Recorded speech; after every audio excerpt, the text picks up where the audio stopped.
In renewed efforts to strengthen national security and curb proliferation of illegal firearms, the Nigeria Police Force in recent operations have recovered 191 prohibited firearms and 4,255 rounds of live ammunition. 63 suspects involved in arms trafficking and related crimes were also arrested.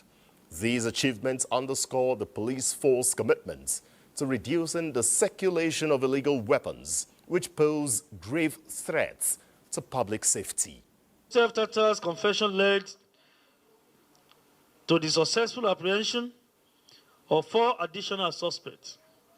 Victor Ali male, 33 years, Abuja Yusuf male, Bako Isa male, and Salamatu Ilya female, 34 years, all residing at various addresses in Jos, Plateau State. During the operation, a locally fabricated pistol, along with 2 rounds of 7.88 mm live ammunition, were recovered from the suspect.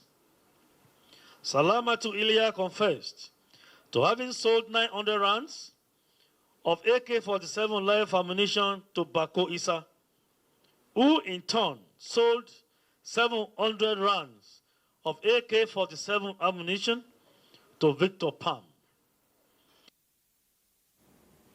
ACP Olumuyiwa Adejobi notes that the recent successes in dismantling gun-running syndicates and recovering illegal weapons across the country highlights the force's determination to eradicating organized crime and enhancing internal security across the nation.